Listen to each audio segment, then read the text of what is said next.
Welcome back to another live and amplified livecast. I'm your host, Tom Quiet, and we are back at it again with another amazing broadcast. Today, we have a very special guest joining us. We have Melanie Meriney. How's it going today? Hi, how are you? Thanks for I'm, having me. yeah, absolutely. I'm excited to have you here. Things are going good. It's Central Texas, so we're fine. We're finally starting to get like hot, even though it's already so late in the year. But excited to have you here. Yeah, it's been pretty hot here Nice. for the past Uh, little bit. Fair, fair, fair. So you're originally from Pittsburgh, but now you're in Nashville. How long have you been in Nashville at this point? You said 15 years? Yeah, time flies because it does not seem that way. But yeah, coming up on 15 years, I think next month it'll That's be yeah, crazy. that's crazy. That's absolutely wild. Especially over those 15 years, I'm sure you've seen Nashville like just grow like wildfire. Yeah, it's totally different now. I remember when I first moved, I mean, it's definitely doubled in size, if not more than that. Probably tripled at this point. Because Yeah, lots of new people every day move in, and then lots of construction at all oh, times. oh yeah, for sure. But so you're originally from Pittsburgh. What was it like growing up? Were you like in Pittsburgh proper or like in like a suburb or? I'm from Mount Lebanon, which Okay, is a small town outside of Pittsburgh, but it's gotcha. about 10 minutes into the city, so Yeah, not too far. So yeah, grew up there, went to high school there, and then after high school, I moved to Nashville, basically with the whole goal of pursuing music. awesome, awesome. And at what point did music kind of come into play? Who introduced you? Was it your family? Something you kind of discovered on your own, or? Yeah, I guess my family, they're not musicians so much themselves, but they were always listening to radio around the house. So my dad's big on like rock bands and 80s bands and stuff like that. So I got a lot of introduction to that growing up. And then my mom always had on country radio. So I ended up, one of the first songs I remember really resonating with was Shania Twain when she came out with, it must have been third grade is when she came out with like her first kind of big Big, song. And yeah.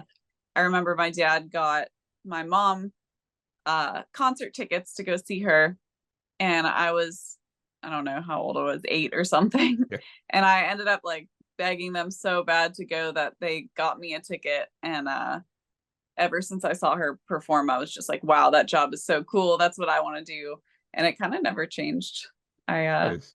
Since third grade, I've known what I've wanted to do. So And is that about the time you discovered that you could sing, or had you kind of always known that you could sing? I guess that's when I really started to, I guess, dedicate time to it. Mhm. I started taking voice lessons from the choir leader at our church. So I did that starting in third grade all the way to high school. And I sang a bunch of stuff. It wasn't country to start off with. I did a lot of like operas and Italian arias and stuff like that type of music before really, I guess, developing my songwriting. But I guess my songwriting was always geared more towards country because I love sort of that storytelling aspect of it. Oh yeah, for sure. During that kind of phase, because that's like a pivotal phase, is when you kind of try and discover who you want to be as a musician versus who you are. Like there's a whole bunch of different ways to kind of attack it. Was like Shania Twain kind of the big one you listened to at that point, or were you starting to ingratiate like other musicians when you were kind of trying to figure out who you were as a musician? Yeah, I guess she was definitely sort of the one that got things started for me. I just loved how versatile she was in her style. She is country, but Mutt Lange produced her, and so he comes from a very rock background, and so I loved sort of that crossover influence, and also just being from Pittsburgh. I remember being one of the only kids growing up who listened to country music. Yeah. Everyone else country's not a huge genre there, or it wasn't when I was growing up. And so sort of having that crossover thing, I resonated with that because, I didn't come from a farm. I'm not baling hay or anything. But I think it's cool because country music can be for everybody, even somebody like myself who comes from sort of more of a northern city. Yeah. Yeah, so I listened to her a bunch. I listened to a bunch of the 90s women country singers at the time. And then bands like Fleetwood Mac really inspired me. Phil Vassar was a big inspiration. And then as I got into high school, obviously Taylor Swift a lot with her lyric and songwriting was pretty inspirational. Yeah. Yeah, for sure, for sure. I remember growing up. So I'm from Chicago originally. And country, like kind of you had mentioned, wasn't really the biggest thing in Chicago. The only thing I knew was Shania Twain, the Dixie Chicks, and I think Tim McGraw had kind of broken into my music listening habits, and that's what I thought country was. And then I went to college, and everybody's like, "No, you need to listen to this," and they just opened up this booklet of new music I needed to hear. So that's really cool that we kind of traveled that same path of later on in life, kind of getting exposed to older country music, I guess, at that point. So, Oh yeah, I definitely felt like when I got here, I had some backtracking to do to like right. learn more of the original artists and things like that, because that was not something that I was exposed to when I was young. Oh yeah, for sure. Um, but yeah. So when you were you like writing and recording your own music before you moved to Nashville, or is that something you really started to get into once you got to Nashville? I started to write almost right away. Not great songs, but I started writing almost as soon as I got back from that Shania concert. My uncle had left a kind of a horrible guitar that didn't keep in tune at all, and it had nylon strings on it. And I just played that until I got a better one.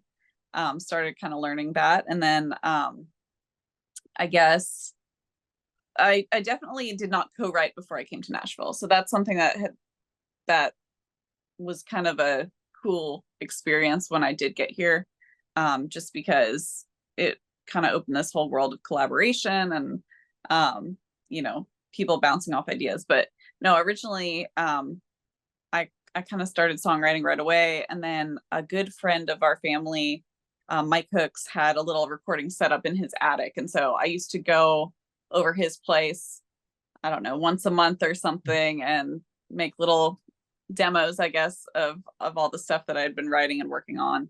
And so I was fortunate enough that he thought it was all cool, and so he donated his time and everything to making that happen. But yeah, I had not actually stepped in a true recording studio until I guess until I got here.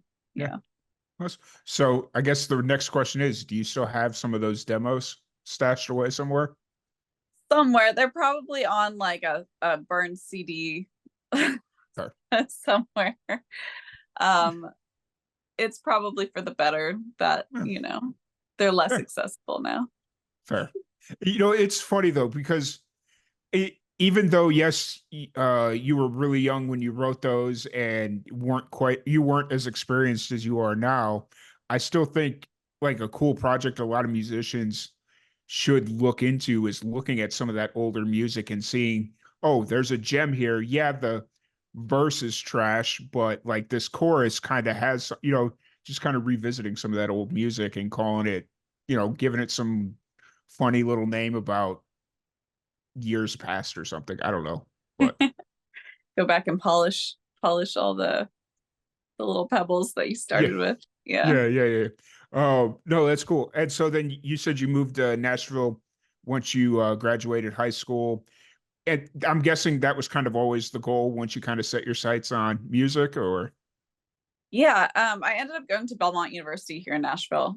So they're a big music school for those that don't Mhm. know. And I double majored in English and songwriting, um, pretty much just to get access to, people here who have done it before and who could pass on their wisdom. But I think a lot of Nashville is outside of that classroom. There's really no roadmap or anything. So a lot of the great things that I got out of Belmont were from outside of Belmont, Mhm. not necessarily. It kind of just put me in the right place. And then, I went from there and got to meet some good, cool people and do some legwork. So Nice. So absolutely no regrets of any kind there. no, Nashville's home. And it Nice. it feels like, I know I was talking to you a little bit before the start we started, but having been here almost as long as I was in Pittsburgh, it's just, I love it here. There's such a great energy and a vibe, and then also it's just constantly, like you said, growing and transforming, and there's always stuff to do. um yeah, I love it. Yeah, absolutely. Um, so kind of moving forward in Nashville, you've been there, you said coming up on 15 years, which we talked a little bit earlier about how Nashville has changed even the last 5 years, let alone 15. How have you changed as a musician? Obviously, you came in very unexperienced, but would you say Nashville has helped you kind of refine your sound, or how have you kind of changed as a musician since coming to Nashville? Yeah, I think, I mean, as musicians, I feel like you're constantly evolving. Hmm. Who I was before I came obviously is very different than who I am since coming, but even in the years that I've been here, I feel like every year I'm discovering more about my sounds, more about the direction that I want to take. And so um, I've definitely, it's a change for the better. Yeah. I think I found topics that I want to write about more. I've found people who inspire me, who I want to collaborate with more as time goes on. But um, yeah, I think that's just kind of the nature of the artist and Yeah. constantly evolving. Yeah, for sure. Who are you listening to like right now? Who are some of the people that are you're finding constantly pop up on your like Spotify playlist or whatever? Um, this sounds lame, but like on my playlist is just most often my friends. Hmm. And some of them have gotten some great traction and some of them are fairly unknown still. But everything that I listen to, I'm such a fan of. Um, I I listen to it not because they're friends of mine, but because I truly just enjoy what they do. And Hmm. so I think the fun part for me is hearing stuff before it's been released and before it comes out, even that, I hear something out at a writer's round or I hear something in my friend's living room. And then just getting to sort of be along for the ride, wallflower sort of for that process and Yeah. seeing it develop into a finished product. I think that's really cool. Yeah. Um, yeah. That is kind of like one of my favorite parts about doing all this is I do get to go along for that same ride where I'll go visit some friends that are working on a song and they'll show it to me. And then I'll come back 6 months later and they'll have it finished and I'll kind of have a reference point from where it started to where it ends. And then the one thing that always gets me is when they'll show me a song and then I'll come back like 6 months later or whatever it was. It's like, oh hey, what was that song you guys were working on? You called it Blue Potato Chips or whatever.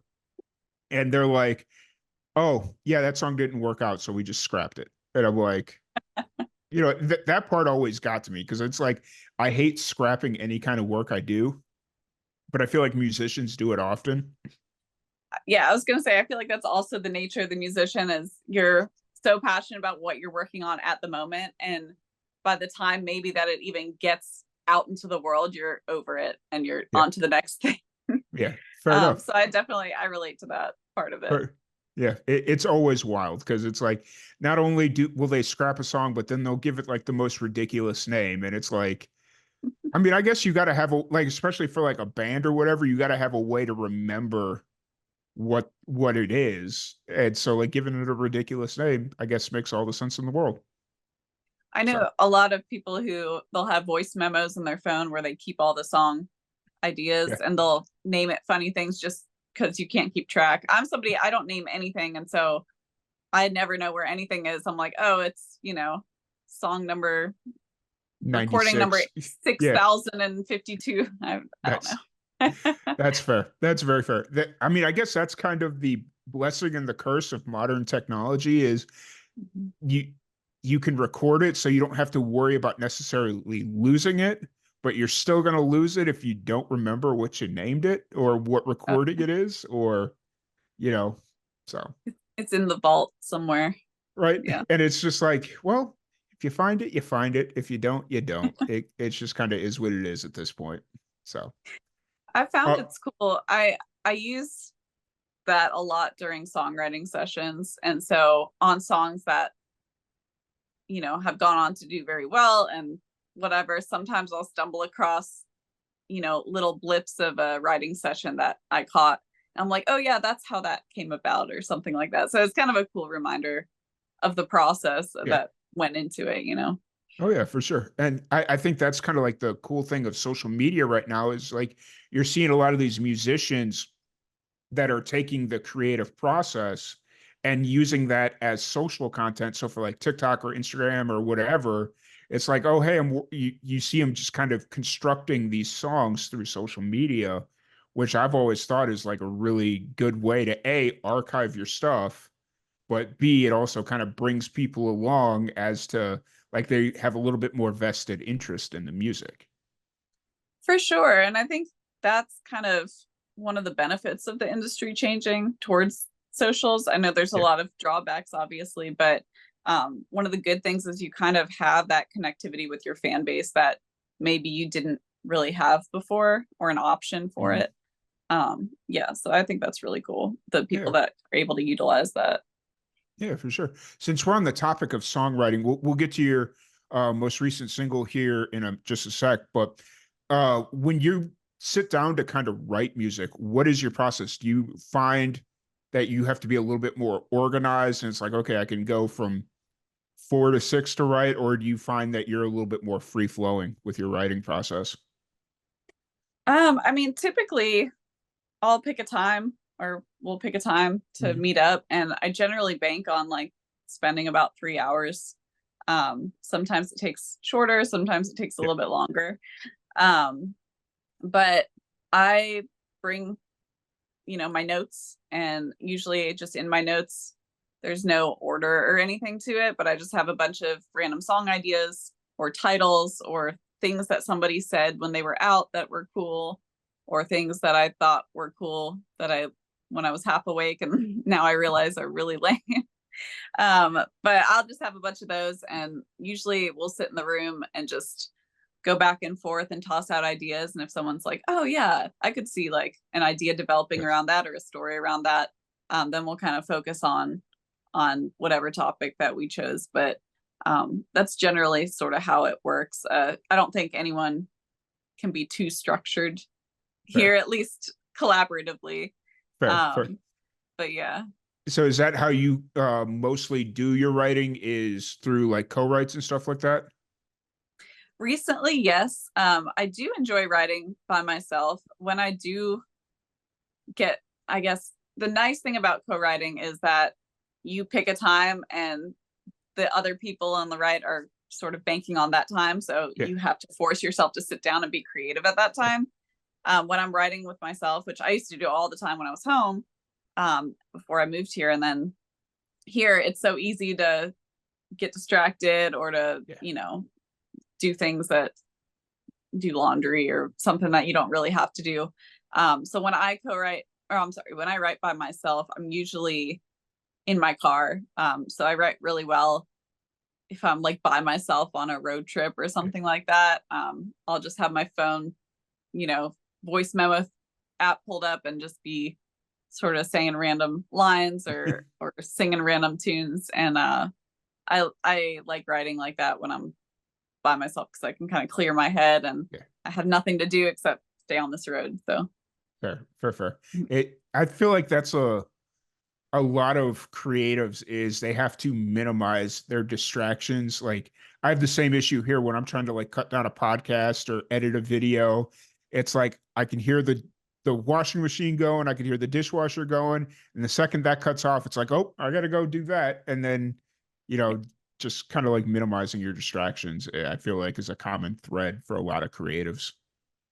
For sure. And that whole, manufactured creativity is really what you are training yourself to do when you go into these co-writes. But it's so necessary if you want to full-time pursue an artist Yeah. career, because you can't always wait until you're inspired, Yeah. to get something down. So it's definitely something that you work towards. But yeah. Nice. So you just dropped a new song about 4 weeks. Was it exactly 4 weeks ago or a little over 4 weeks ago? Trying to remember the date in my head, but it's just I'm it, trying to it remember the date too. but I I think it was the end of May, I believe. okay. So it's been over 4 weeks. Yeah, it's been a Yeah. little bit. Okay. I did just put out a video for it though, That's what it just is. 2 weeks Okay. ago. So that's probably why it's fresh in our minds. Yeah, because I was sitting there, I had the song playing and I was going through your link tree and I saw you had a music video for it. And I was like, oh, I gotta add this because I do music video reviews on my YouTube channel for like independent artists and stuff. And I was like, oh, another video to add to the list. And I in my head, I was just like, okay, let's see how old the video is. And it was only like 4 weeks or whatever. I'm like, okay, that's cool. And then for whatever reason in my head, I was like, okay, that's when the song released too. So Well, you'll have to be gentle because it was all filmed on an iPhone and and you know what though? compiled together. I have seen some of the best music videos shot on iPhones. So yeah, It's pretty amazing. Technology is kind of crazy nowadays. You yeah, can get really good quality. Obviously, I've got some filmmaker friends who are yeah. gonna fight me on it, but Oh, there are I some cameras obviously that yeah. it's not gonna beat. But for general purpose, iPhones have gotten pretty good. Oh yeah. I mean, I've spent 10 years doing film. So like out of anybody, I should be mad that iPhones are as good as they are, but in reality, I work in the TV industry and half the time we send our news reporters out with iPhones. Like, here, you're going to get a better shot with this iPhone than you will with this camera, and it's not going to be as big of a headache. So, I can't get mad at it. I'm not as jaded as I used to be. So, but you just dropped a song, The Reason. How long have you kind of been how long had that song kind of been working through your system before you released it? Yeah, I wrote it about a year before I released it with my friend Hannah Kalfas. Her artist name is Cal. Very talented. She's kind of more indie, I guess, pop. Um, and she's one of my really good friends. And so I feel like a lot of co-writing sessions start off as vent sessions and then turn into a song over an hour or something. And that was kind of the deal with this one. I had a really great friend, honestly, my best friend since we were 11, that I recently had a falling out with for a specific reason. And we kind of just tell the story of that through the lyrics of that song. And that was kind of the inspiration behind it. I think a lot of songs they're fun to kind of put yourself in different places, but they're not all necessarily autobiographical. But this was definitely one that was very autobiographical, and I guess cathartic, something that I just felt like I needed to put out there. Nice. So when the former friend or whatever, will they know this song is about them if they ever hear it? If they hear it, I'm sure. I have no idea if they'll ever hear it or know that Fair, I have it out or anything. They're not a big social media person, so you know, I guess if somebody told them about it, maybe, but fair, very it's fair. more it's more for me, I guess, Yeah, my own personal catharsis. gotcha, gotcha. And so, did you always know you wanted to do a music video for this song, or was that something that, as the song kind of started catching on, you're like, hey, maybe we should do a music video? Yeah, I always did want to do one.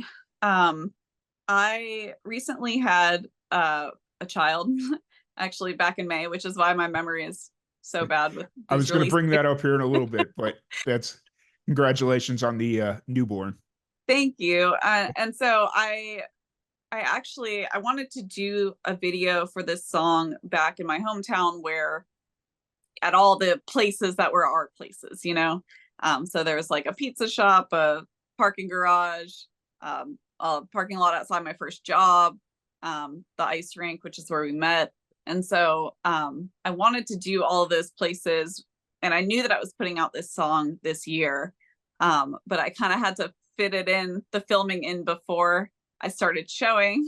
So I could kind of get everything down. So we filmed it actually last year at Christmas, Oh well. just over that week. And then I've had it sort of sitting in files on my computer for a while, and finally edited everything together with the help of some friends, and put it out there. Yeah. Nice. So was this video was all shot and put together and conceptualized by you?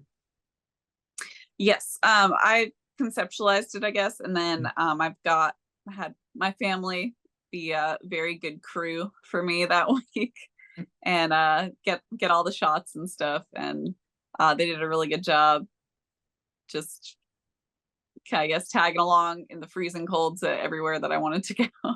Fair. I I was gonna say I could only imagine how cold Pittsburgh is, especially It was a around. little chilly that week, yeah. Usually it's not too bad, but I was it it's always a shame when it doesn't snow, but it's still freezing. Fair. Fair. Yeah. It's kind of like how Chicago is. It's like it's rarely ever snowing around Christmas, but when every year it's always freezing cold, and it reminds me why I don't ever want to move back. You guys have the winds too. Oh yeah. The Oh yeah. lake effect, yeah.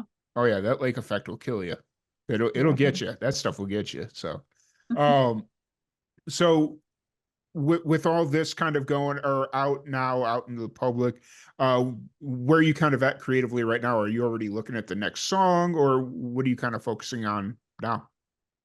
I think right now I'm very focused on writing sort of my next batch of songs. Not that I don't constantly write, but Yeah.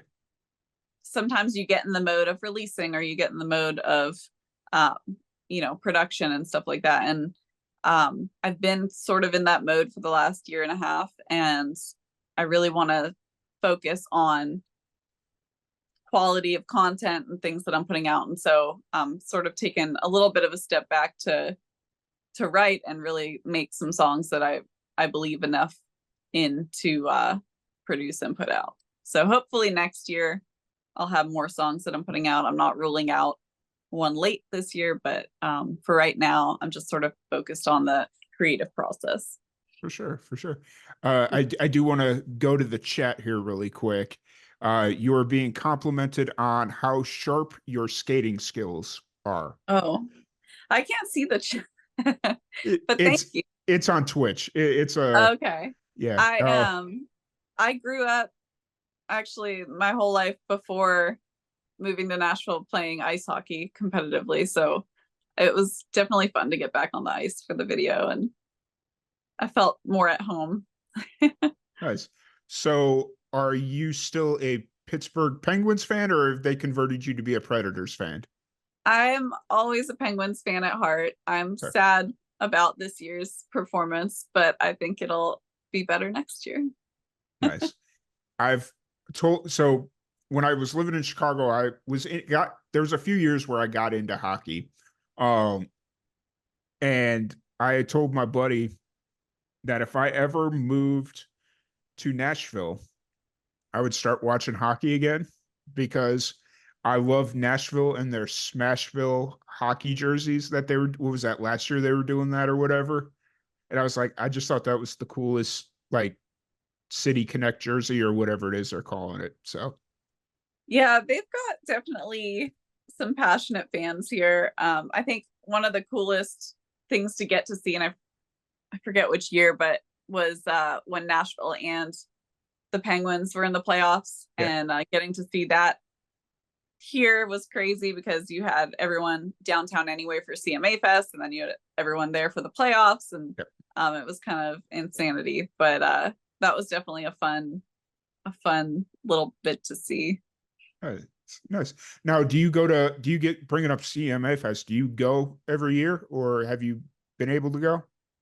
I did not this past year, or I guess for the past 2 years. My sister got married the year before, so Oh, we were out of town. But yeah, generally I try to go downtown, set up some interviews and also occasionally a couple performances at smaller venues.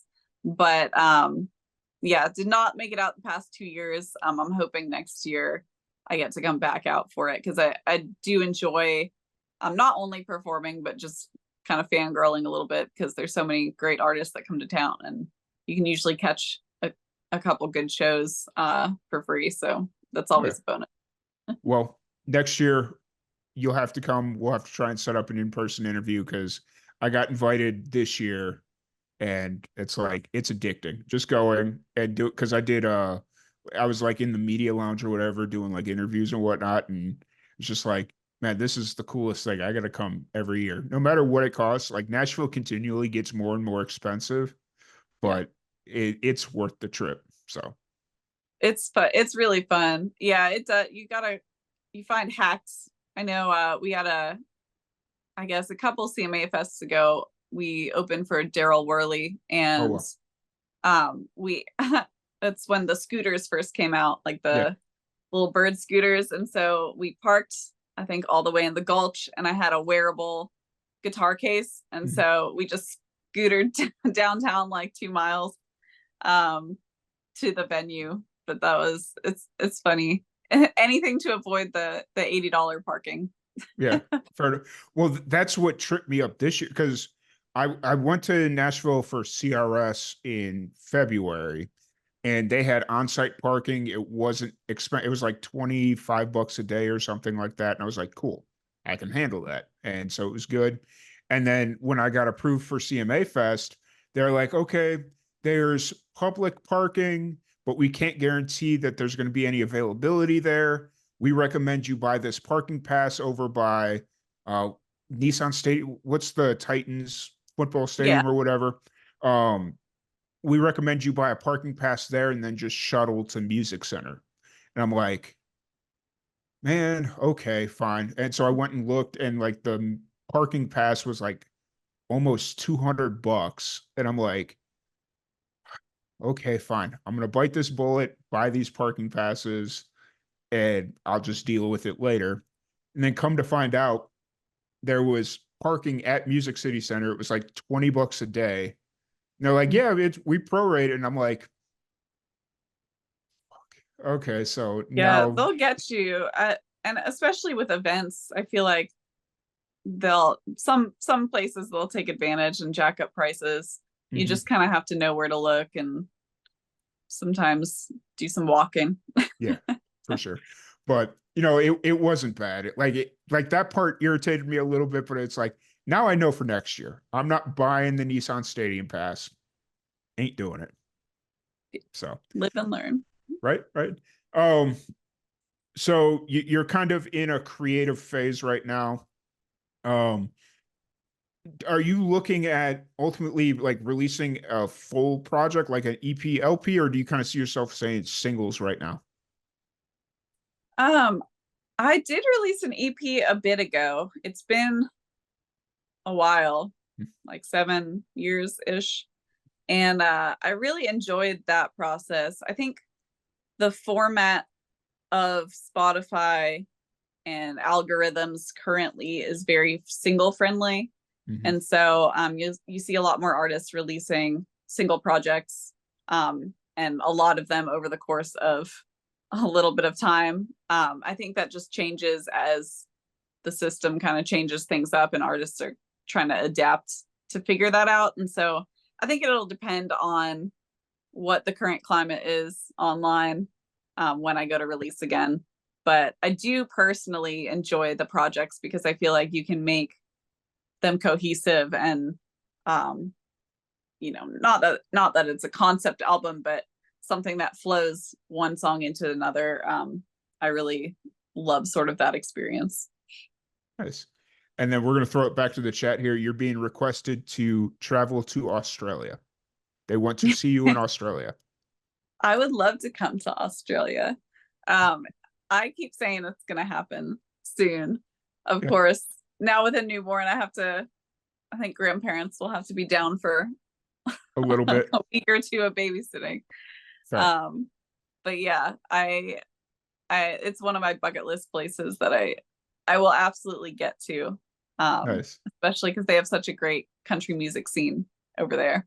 Oh yeah, it's especially during the pandemic. I really got to explore their country scene, and they started introducing me to like Tamworth and their music festival there, and it's just like I I didn't know what to expect in Australia, and then they started introducing me to all these country musicians. It's crazy. Oh yeah, it's awesome. And I feel like everybody, I guess that whole culture itself is just so friendly and welcoming. Um, yeah, I absolutely want to get over there. I also want to Yeah. snorkel the Great Barrier Reef. Fair, So, fair. I often say that my first trip will be over to the UK because I feel like that's the more reasonable one to pull off at within the next year because it's like it's not like I feel like I could go over there for like 3 days and not feel like I missed out on anything. Whereas Australia, it takes you like 2 days just to get there, you know? yeah, it's the long flight. I think that's the main thing is the cost of the long flight. And then like I feel like once you're over there, everything's manageable and everything. But Yeah. um yeah, it'll Yeah. it'll happen. Oh yeah. Well, and the thing about Australia is it's like you fly into Sydney or Melbourne or whatever, and it's like, okay, you're there for that city, and then you go home, and it's like, well, you saw like I mean, it's very similar to America. If you fly into New York, Pittsburgh, Chicago, or whatever, okay, you saw one city, you saw 1/100th of the country. There's more to see, you know. Yeah, So if I was over there, I would want to spend at least a week, if not a month. I mean, okay. there's just so much that I'd want to experience over there. Just not only that, but I've got friends over there and everything that I'd want to meet and spend time with and Mhm. and things like that. So, um, yeah, I think it's just schedule permitting and wallet permitting. Definitely gonna make my way over there soon. Nice, nice, nice. So, kind of outside of music, when you do get obviously you've got a newborn at home, but when you do get like 2 minutes to yourself or whatever, what do you like to do to decompress?